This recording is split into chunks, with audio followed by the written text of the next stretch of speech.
you never know. Like you could go here, just let him tank a little bit, maybe just chunk Brom, and he's gonna get chunked completely as well. But just be I ready. should be up like right next to the melees. Yeah, Like this, so right? you can be here, but again, this is good. But remember that the Lucian can walk up right here in Q. So you can't be close to these minions. Okay, Yep. wait. Lucian ints, I think. Oh, but this is really good.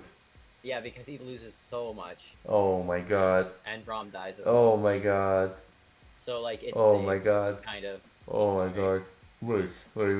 So it feels if so when I see stuff like this, right? Then I'm just like I feel even worse about losing. It also ruins the mental a little bit when I know that the enemy is playing bad, but then I also like conceive to these bad mistakes as well. What's going on, guys? Visas here, and into this video we are going to learn the most important fundamentals that will get you out of low elo. Wave management, recall timings, macro techniques and more will be displayed in this video, so make sure you watch till the end. The tips can be applied for any rank. Remember that what you're seeing right now is a premium personalized coaching session. This guy booked his coaching with me when he was hard stuck in silver 2 with around 45% win rate. Right now, after around 2 weeks, he climbed instantly to gold 2 just from one coaching session. This is another person that climbed from platinum to master tier with my coaching. Here is another guy, gold to master tier, currently actually pushing for grandmaster with my coaching.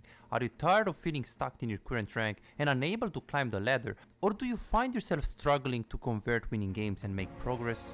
If you're serious about improving in League of Legends and you want to get your gameplay to the next level, go ahead and book your own personalized coaching session and start instantly. I'll see you in the session. Like until 200 LP, Kai'Sa players will lose. After 200 LP, they will know how to position it with Nautilus. So this is only valid after 300 LP. Like the mistakes that you're doing are not garbage, Diamond 2 mistakes. They're like subtle mistakes that can hold you back in like Grandmaster. But this is why you're juggling a lot, so this is good, yeah, okay. Yeah, and you see how many like clicks with like no reason really. You're doing. Yeah, but I guess you're right, you didn't expect them going in here. I see. So it's a combination between mental maybe and the gameplay, if I think about it right now. And here you are ready, this is good. You are ready to go in. Look at your clicks. Okay, this is a bit too far. Like, look at this, okay. Yes. This Kai'Sa, level 1, always close to the support. Like, look at this. Yep. Look at this positioning compared to us. If he goes in right now, okay, you can say, yeah, but it's bad if he goes in, Brown has shield. Yeah, I agree with you, but you never know. Like you could go here, just let him tank a little bit, maybe just chunk Brom, and he's gonna get chunked completely as well. But just be ready. I should be up like right next to the melees. Yeah, so Right? you can be here, but again, this is good. But remember that the Lucian can walk up right here in Q. So you can't be close to these minions because he can always Q. So personally, I would be like here. I try to space not the Q of the Lucian, because if you're not behind of these minions, you should be fine. You should be right here. If Lucian wants to hit you here, he has to be like on this angle, which is impossible, kind of. So as long as you space the Brom Q, which is this range, and you stay here, or here, or here, or here, you're fine. I wouldn't stay though behind minions, because remember, the Kai'Sa, Challenger Kai'Sa, yes, she was walking up. She was staying close to the Nautilus. But she was, look at the Jinx. Look at the Jinx right now. Pay attention to her attacks. She's walking up, Kai'Sa backs off. So you need to pay attention to Nautilus positioning, you need to pay attention to Jinx spacing of attacks, and you have to also pay attention to your positioning. Look at the Kai'Sa. She clicks back because Jinx walked up. Jinx walks up, she clicks back. See? So this challenger guy, he's aware of all of the clicks that are happening in the lane. And this is why I always say play support, because everything is gonna become easier if you play some Nautilus or Janna or Lulu, or you're gonna be able to see all of these things. Yeah, so this is like positioning mistakes, and yeah, but I think this would be all prevented if you don't leash, or if you like go short way. Like here it would be very better, like much better to like wait and not cleanse, and just cleanse the exhaust and Brombasm and ignite, but it's very hard. So it's gonna be 1-for-1 here, or what? Oh no! Wow. I know I think he does kill him actually. Oh really? Because Lucian is inting? Okay. Yeah. Wait. Lucian ints, I think. Oh, but this is really good. Yeah, because he loses so much. Oh my god. And Braum dies as well. Oh my god. So like it's Oh safe, my god. kind of. Oh my god. but like, yeah.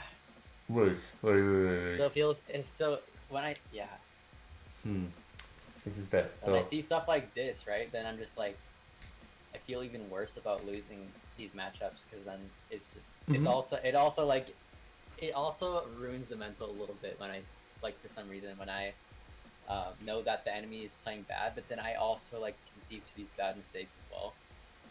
true, but you also have to know that like these are humans. Like they all do mistakes. Have you played against a pro player yet on AD carry? No, I've played against some challenger streamers. Okay. AD carry. And how was that gameplay? I mean, yeah, they're really good. And did they do I mean, mistakes I in don't the know what game? else to say. I make mistakes, yeah, and they take advantage of it super easily. And did they make mistakes as well? No, like very rarely. Like, I mean, yeah, they do, but like, obviously there's a considerable difference. Yeah, so definitely like the mistakes that they are doing are like small or like sometimes even fundamental mistakes though. But they are different mistakes. The thing is, even if you play against Gumayushi and or like another player, like they will do mistakes. They all do mistakes. Like I used to play against like when Forgiven was really good. I used to play against him, and he was 30 CS up on me in 10 minutes. He was like insanely ahead. He played Lucian. He cheesed me level 1 here, by the way. I did never expect that. He was just at another level. But then I just won the game with 10 kills, one death, one Kalista. Like because he was doing like he tilted. My jungle ganked, he tilted, and he was just doing mistakes over and over again. I played against Kadriel. Kadriel was like 6-0 on Lee Sin, and he was playing with his mid laner from XL. I was playing Brom actually, this is the coincidence. And he was playing Lee Sin and he did a few mistakes and we actually won. And he was like challenger player. Like they all do mistakes, they're humans, they all tilt. So yeah, I mean I have won against challenger players and they've made mistakes. Yeah, exactly. Like you don't have to be what I'm saying is that don't be too hard on yourself. Because at the end of the day you're not gonna be able to never do mistakes. You will sometimes do even stupid mistakes. But the mindset should be let me try to like if I miss 20 CS and that's so stupid, I should never miss 20 CS. I'm not gonna say wait, why am I so stupid? Why am I I'm so embarrassed. Like these guys are so fucking trash and I'm also trash. I'm even like worse. No, I'm gonna say okay, I miss 20 CS. Like I will acknowledge what's happening in the present and I'll say from now on I'll do my absolute best to get every single CS and not miss any minute. But I will not say I will get every CS because then if I miss again in CS, I'm gonna tilt. So you try to have a mental where you focus on the present and no matter what happens, you think about the next moment and how we can make it better. Think about the solution and not think about the problem. Because at this point in time, this is gonna hurt you. And this is your body, you know? And this is a little punch. I don't know how to I don't know how to put like I guess a hand or something. Yeah, like you're getting a punch and you can say, okay, you know, I did this, I feel bad in the game. It's a little punch, you know, I'm not tilted. Yeah, but it's gonna happen again because you're gonna miss some minions. It's gonna happen again because you missed your Q. It's gonna happen again because you get ganked and you don't know why it get ganked. Then you're gonna die like in a big death. And look, 4 small things, 4 small punches that you had on yourself, and then a big punch, and then you're screwed this game. Then you're gonna play again, and you're gonna be screwed the next game. So you wanna make sure these little punches, you're not hard on yourself and you don't punish yourself. You just say, okay, I did a mistake. I'm aware of this. I died stupidly against Brom.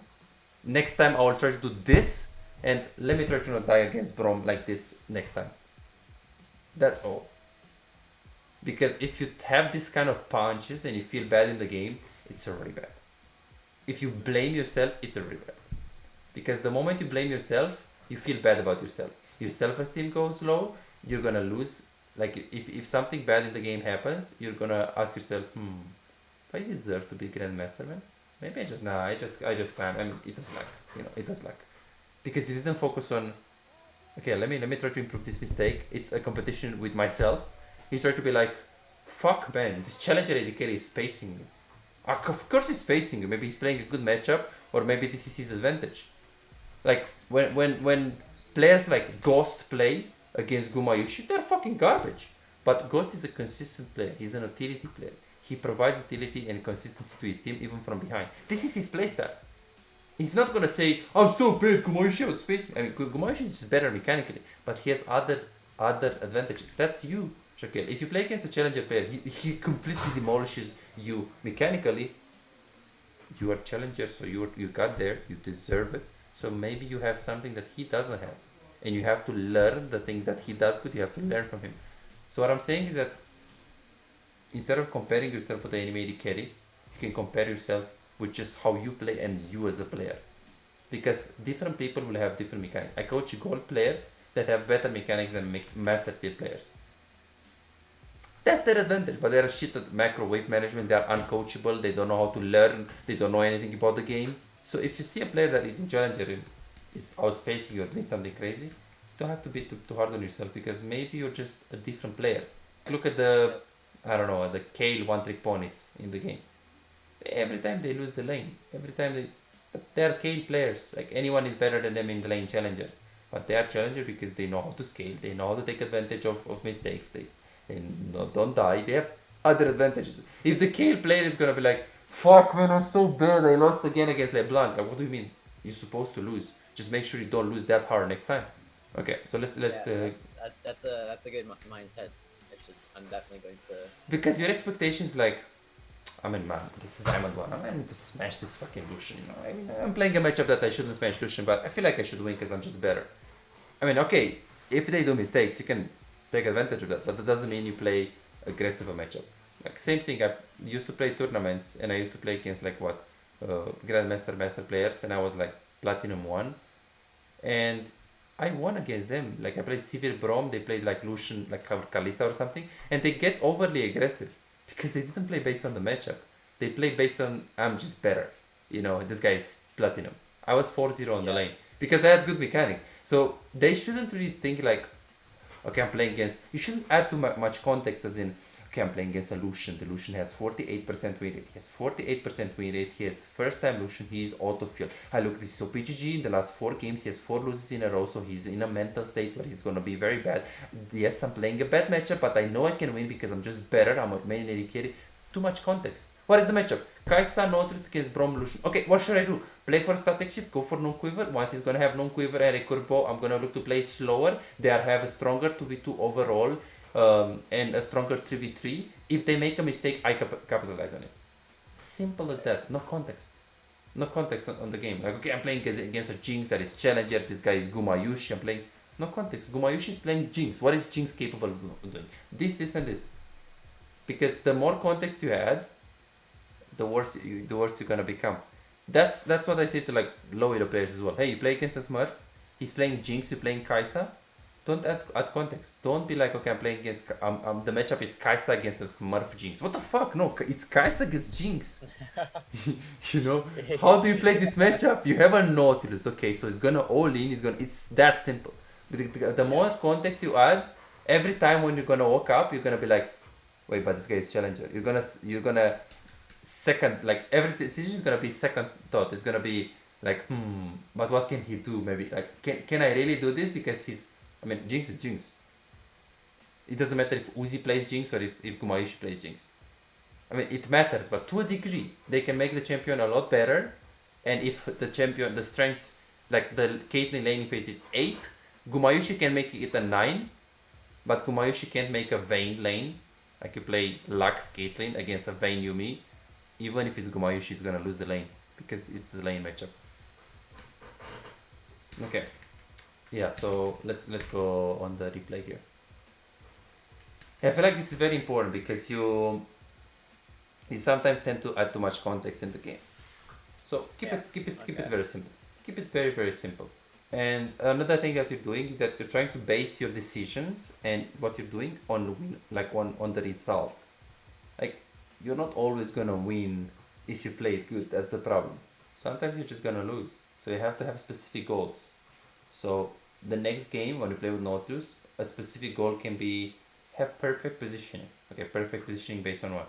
Perfect positioning based on the Nautilus positioning and based on the enemy Jinx spacing or Lucian or whatever they have. I need to have a clean positioning. And that's your objective. If you lose, you lose. Like, when you're gonna lose that game, you're gonna be like, okay, let me review the game. But when you review the game, you don't look at, okay, why did I lose? You look at, did I fix this particular thing about no to this lane? Yes or no? And if you didn't fix it, then you should be sad because you had a clear objective and didn't do it. But it shouldn't be like, oh shit, Okay. I lost it, you know, fuck, what did I do? What did I do? No, you had one objective. One objective. I see. I see. So you play for the objective and for the specific objective and not for the win. Because like now, you probably maybe watch my stream, I do a climb from unranked bronze to diamond with 200 ping. It is not easy to play with 200 ping. Every time when I die, I say, what can I do better? I don't say, fuck man, I have 200 ping. Of course I die. Of course I got hook. No, I just think about, okay, what should I do next? How do I want to play right now? I just focus on the present and what I can do next. And I have specific goals. Okay, this game, I'm going to focus on hitting every W as Ashe. And the goal is because last game, I missed every W. So you're not going to put objectives just like that. Like this game, for example, you had bad positioning. Okay, next 10 games, you only specifically focus on positioning. And when you look in the lane, you always look at any given time when Lucian is able to kill you and when Nautilus is walking up, how was your positioning? So you focus on this specific thing. And this is how you get your dopamine. If you improve this thing, not if you win, because wins, they're going to come and they're going to go. It's going to be very, very difficult for you to maintain like a very high win rate, like more than 55%, especially the way you play it. Especially the way you play it. 15 games per day, it's impossible to have like 55% win rate Grandmaster. Yes, there are Grandmaster players with 60% win rate, but look. Oh no, let's do Korean ladder, whatever. Let's do Korean ladder. Okay, what the fuck is this? Wait. Oh, this is the ladder. Oh, okay, I see. wrong type. Oh shit. Okay, let's see. Okay, This is NA. Oh shit, no. Okay, let's see. I mean, on an 8 it's the same, but yeah, I guess let's see an 80 carry main. Okay, no 80 carry main. This one. Let's see. Yeah, let's see. So what I wanna see is how he plays the games. So look at this. 1 lose, 2 loses, 3 loses in a row. Then he's on a mental book, he should stop. Let's see. Okay, this guy plays a lot. He plays a lot. He looks very, very, very consistent. Okay, let's try to see another example. Usually the players that play and have like a really good win rate, they know how to take breaks. Oh, they actually play like now. It's insane. Look at this. So he played the normal. He played 2 normals. You see this warm up? 2 normals. Yep. And then they go. 1 game win, 2 games win, 3, 4. Okay, they lost 1. They did really good. They played another one. And then now they lost, and now he's probably in the game. If he's gonna lose the 3rd game, he never plays. Let's see if he's gonna be in queue. Yeah, he doesn't even play. You see, they have specific rules. Okay, I'm gonna play this amount of 4 games, but if I lose 2 in a row, I never play on this account again. Because there are gonna be games like this. Ooh, unwinnable. So 1, you're not gonna be able to win every game. 2, some games are not up to you. You need to use strategies as dodge or stop playing. And 3, you don't need to track your progress based on win or lose. Because it's gonna be impossible. So you see, these plays, they have a strategy when they play. They don't just play overwhelmingly a lot. Same thing, Arena. Like I think, look, this guy, I think he has a strategy when he plays. Like he doesn't just go into the game. Okay, look, he lost 1, 2. So I should just stop playing on this account if I lose 2 games in a row. Yeah, or just take a break. Like I think 2 games in a row is a bit too much. 3 games in a row is like the sweet spot. 3 games in a row is the sweet spot. And you will feel like the games. You can also do 2 if you feel the games are like unwinnable, as in your top is 0-10 the first game, jungle 0-10, and then next game is the same thing. Like, look at this guy. Yeah. I mean, that was the problem with me when I was losing the last few days. I was like, I mean, I'm thinking to myself, like, do I need to take a break? Obviously, if I'm losing I'm on a loss streak, I'm thinking, do I need to take a break or whatever, right? But then I think to myself, and I'm like, well, I feel like I played good that game. I feel like I actually performed pretty decently. Yes. So yes. Then I don't take a break, and then I end up losing more. Yes, because some games are just not up to you. Like there is the system of MMR. It's trying to keep you to like this kind of 52%, 54, 56, 60% win rate. Like you have to be like really, really, really good to maintain like above 60%. So consistency is the most important thing, and you can keep consistency by having specific rules, as in never play a game without warm up if you want to play ranked. If you after 2 or 3 games in a row you don't play after that, stuff like that, like specific rules that you always respect.